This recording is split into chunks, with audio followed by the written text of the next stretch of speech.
샬롬. 참마음과 온전한 믿음을 이루려면입니다. 참마음이라는 것은 거짓이 없는 진실된 마음, 선과 빛의 마음이지요. 또 하나님을 닮은 영의 마음입니다. 악이나 거짓이 없고 간사하지 않으며 변개하거나 좌우로 치우치지 않는 아름다운 마음입니다. 비진리와 악이 조금도 없고 선, 사랑, 섬김, 화평 등 진리로 채워진 마음이지요. 히브리서 10장 22절은 우리가 마음의 뿌림을 받아 양심의 악을 깨닫고 몸을 맑은 물로 씻었으니 참마음과 온전한 믿음으로 하나님께 나아가자 말씀하십니다.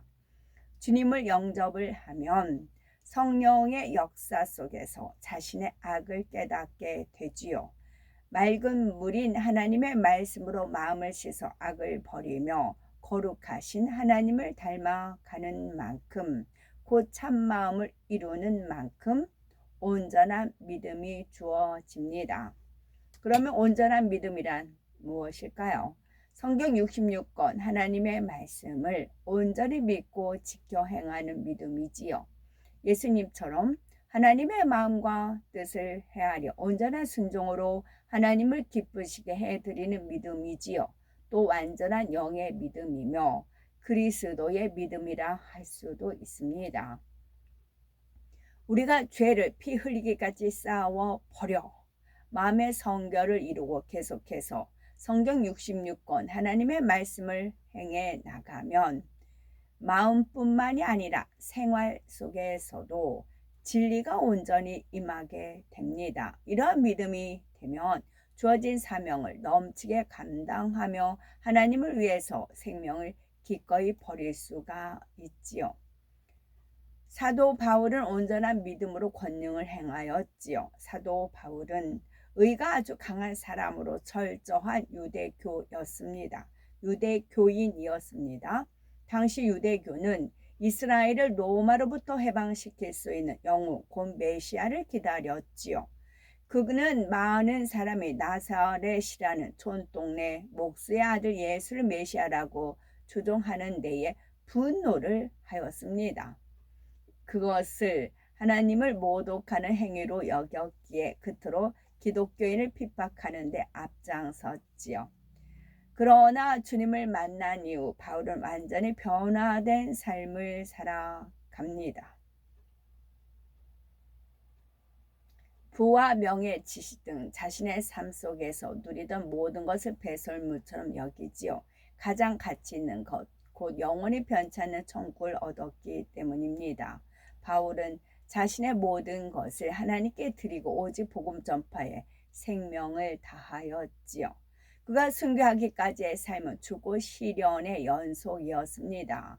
발이 닳도록 주의 복음을 전하다가 말로 다 할 수 없는 고난을 당했지만 한 번도 힘들다 하지 않았지요. 어떤 고난 속에서도 오직 주님의 영광만을 생각하였고 자신과 같은 죄인을 구원하여 영광의 도구로 쓰신 하나님께 감사를 드렸습니다. 모진 핍박과 어려움을 당하고 아무리 곤란한 상황에 처해도 결코 낙심하지 않았지요. 깊은 감옥이나 파선의 위험도 아무 문제가 되지 않았습니다. 오히려 앞을 향해 갈 수 있는 채찍질로 여기고 많은 상급을 쌓게 하시며 주의 은혜를 갚을 수 있는 기회로 주심의 중심에서 기뻐하고 감사하였지요. 마침내 순교의 자리에 이를 때는 너무도 뵙고 싶던 주님을 곧 뵐 수 있다는 기쁨으로 가슴이 벅차 올랐습니다. 사람이라면 누구나 죽음 앞에 긴장하기 마련이지요. 사도 바울은 소망으로 가득하여 감사가 넘쳐났습니다.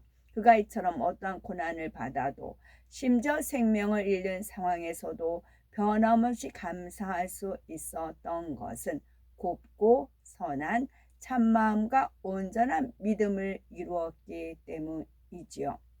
하나님께서는 이런 그에게 큰 권능을 주셨습니다. 사도 바울은 가는 곳마다 무수한 질병과 연약함을 치료하였지요. 심지어 사람들이 그의 몸에서 손수건이나 앞치마를 가져다가 병든 사람에게 얹으면 병이 치료되고 악귀가 나갔습니다. 3층 누각에서 떨어져 죽은 청년 유두고를 살리기도 했고, 맹렬한 독을 가진 독사에 물리고도 죽지 않자 사람들이 신이라 여길 정도였습니다. 이처럼 사도 바울은 큰 권능으로 하나님께 영광을 돌리고 많은 교회를 세워 사마리아와 땅 끝까지 복음을 증거하기 위한 조석을 쌓았죠. 이로 인해서 장차 로마가 복음화되었고 아시아와 유럽에도 복음이 전파되어 오늘에 이르기까지 무수한 사람이 구원을 받았습니다. 참마음과 온전한 믿음을 이루려면 어떻게 해야 될까요? 참마음과 온전한 믿음을 이루어서 주님의 마음을 닮아가는 만큼 하나님의 사랑을 받게 됩니다. 그런데 참마음과 온전한 믿음은 단번에 주어지지가 않습니다. 어린아이가 자라서 어른이 되는 것처럼 믿음의 성장 과정을 거쳐야만 하지요. 참마음과 온전한 믿음을 이루려면 과연 어떻게 해야 할까요? 양심의 악을 깨달아 철저히 버려야 합니다. 자신이 얼마나 계명들을 지켜 행하며 하나님이 싫어하시는 죄악을 뿌리째 뽑아 버렸는지 점검해 봐야 됩니다. 나무의 큰 뿌리를 뽑으면 잔뿌리까지 뽑히듯이 9가지 대표적인 죄성이 있는데 이 죄성을 버리면 이와 연결된 많은 죄성이 뽑혀져 나옵니다. 그러면 우리가 버려야 할 대표적인 9가지 죄성은 무엇일까요? 첫째는 혈기입니다. 혈기란 분노와 같은 악한 감정이 올라오는 겁니다. 혈기를 참지 못하면 욕설이나 폭행 등 거친 말과 행동이 나오지요. 이렇게 행함이나 말로 쏟아내는 혈기는 당연히 버려야 합니다. 겉으로 드러나지 않는다 해도 마음의 혈기가 부글부글 끓어오르거나 이를 참기 위해 안절부절 못하는 모습이 있어서는 안 되지요. 어떤 사람은 혈기를 내고도 화를 낸 것이 아니라 상대를 깨우쳐 주기 위해서 그런 것이다, 의분이다 라고 변명을 합니다. 진정 참마음을 이루기 원한다면 내 자신의 모습에 대해서 솔직해야 합니다. 혈기를 참지 못해 겉으로 드러내기까지 하면서 나는 아니다 라고 덮는다면 어떻게 버릴 수가 있겠는지요. 평소 자기도 모르게 짜증 섞인 말이나 감정이 담긴 말을 툭툭 던지는 모습은 없는지 꼼꼼히 점검해 봐야 됩니다. 두 번째는 감정이지요. 감정은 혈기보다 더 넓은 개념입니다. 마음 안에 있는 다양한 비진리가 느낌과 함께 올라오는 것이 감정이지요. 대표적으로 불편함과 서운함을 들 수가 있습니다. 누군가가 안 좋은 말을 하거나 지적 또는 책망을 했을 때 자신을 섬겨주지 않거나 내가 원하는 만큼 상대가 해주지 않을 때 불편함이 생깁니다.